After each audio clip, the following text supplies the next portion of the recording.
Bonjour, aujourd'hui nous sommes très ravis de vous parler suite aux discussions, aux commentaires, aux suggestions de nombreux de nos abonnés. Nous avons décidé de faire une formation sur le business model. Nous remarquons de nos jours que plusieurs sont ceux qui ont le business et qui établissent des business plans, mais n'arrivent pas à comprendre l'utilité d'un business model ou ignorent qu'il faut faire un business model. Le business model nous permet de pouvoir avoir une vue d'ensemble sur notre activité, nous permet de pouvoir se différencier de nos concurrents, de pouvoir maîtriser le marché, nos produits, de pouvoir impacter efficacement le marché. Donc, à l'issue de cette formation, je vous conseille de patienter jusqu'à la fin. Vous aurez toutes les astuces depuis la cible que vous voulez jusqu'à aller vers la proposition de valeur, les coûts. Tout cela, nous allons vous apprendre cela lors de cette formation. Patientez jusqu'à la fin. À la fin, vous aurez un bonus à la fin qui vous permettra de pouvoir télécharger le modèle Canvas, qui est le modèle type sur lequel nous nous basons aujourd'hui pour faire cette formation.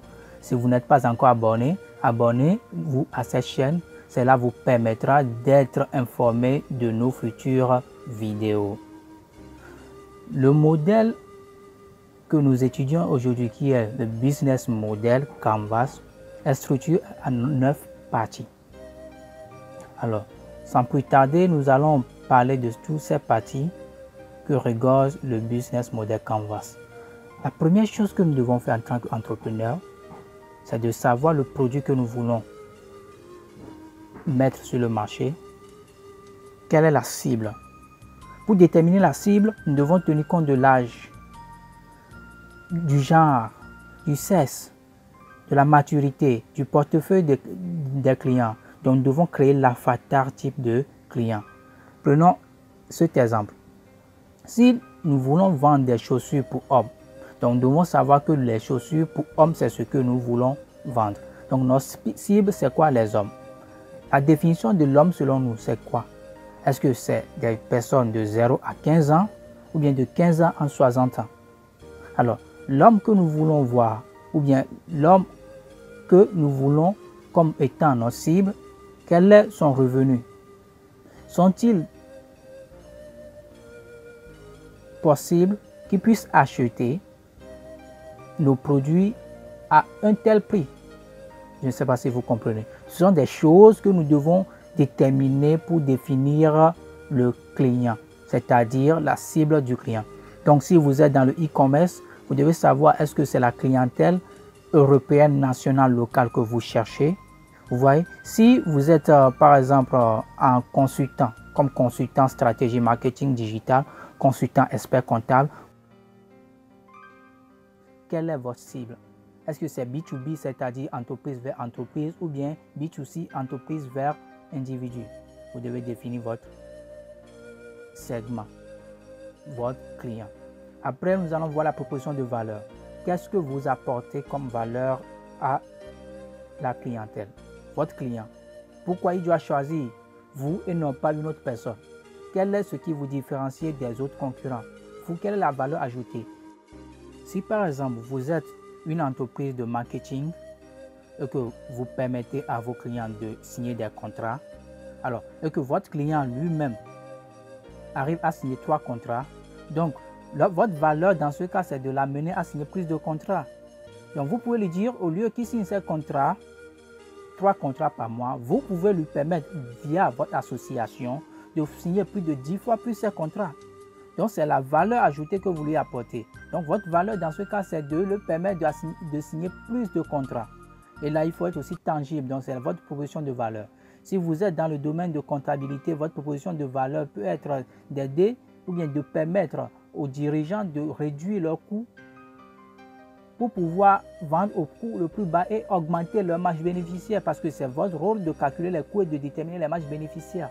Maintenant, si vous êtes dans la vente des produits, que ce soit de haut de gamme ou cosmétiques ou bien de produits de femmes, des parfums. Donc, votre valeur ajoutée, c'est de permettre peut-être, ou bien votre produit a la valeur ajoutée de permettre aux femmes, aux hommes de se sentir bien, de sentir bien. Vous voyez? Ou bien si vous êtes dans le domaine de cosmétiques, vous vendez des produits de la peau, donc votre valeur ajoutée, c'est de permettre aux clients de ne plus avoir des maladies liées à la peau. Donc, c'est votre proposition de valeur. Les canaux. Alors, les canaux à utiliser, c'est tout ce que vous aurez besoin pour impacter, communiquer avec le client. Donc, le canal de distribution, vous devez savoir quelle relation existe-t-il entre les canaux que vous devez avoir.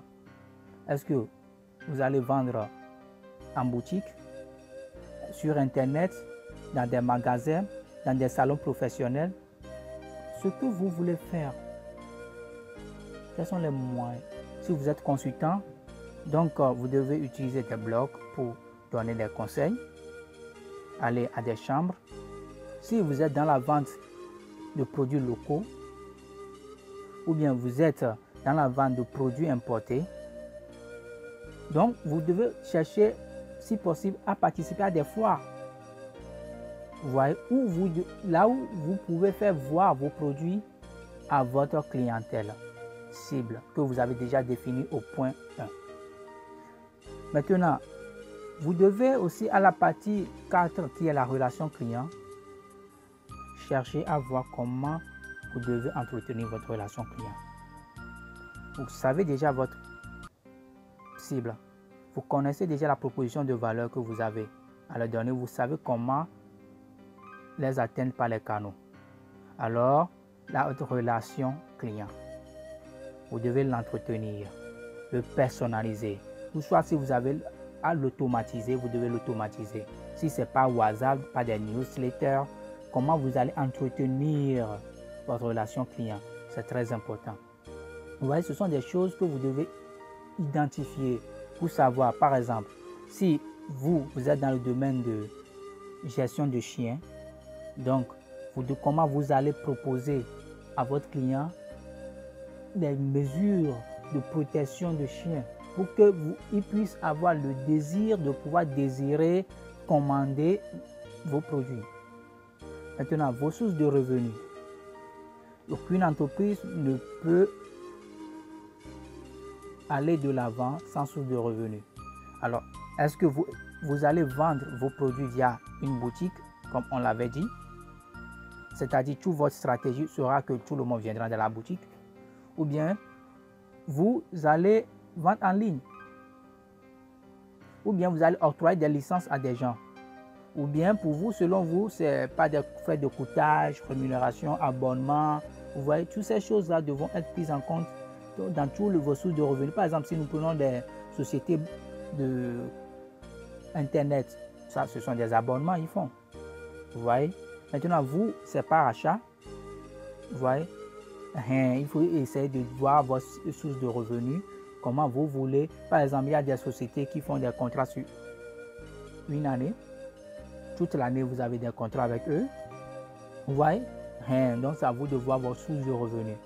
Maintenant, les ressources clés dont vous aurez besoin. Oui, les ressources clés sont très importantes. Est-ce que vous aurez obligatoirement besoin d'un local, d'un site internet, de la connexion, vous voyez, des ressources humaines? Est-ce que vous aurez besoin d'un lieu où vous devez abriter vos sièges? C'est très important. Vous devez réfléchir à cela. Le 7e point que nous allons voir maintenant, c'est les partenaires clés. C'est très important. Prenons une entreprise de e-commerce.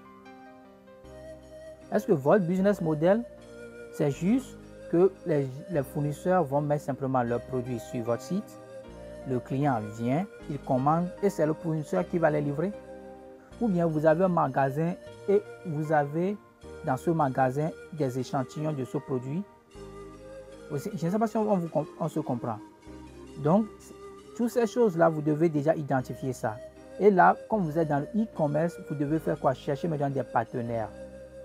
Cherchez les fournisseurs avec qui vous devez travailler pour avoir une marge bénéficiaire réduite Et vous aussi, vous pouvez à votre tour savoir ce que vous pouvez proposer à vos clients. Vous voyez?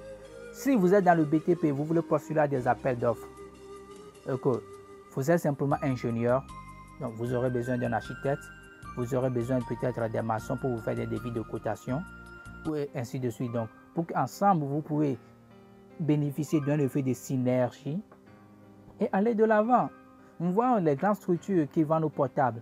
Les portables, les matières premières sont achetées en RDC, importées vers les pays chinois.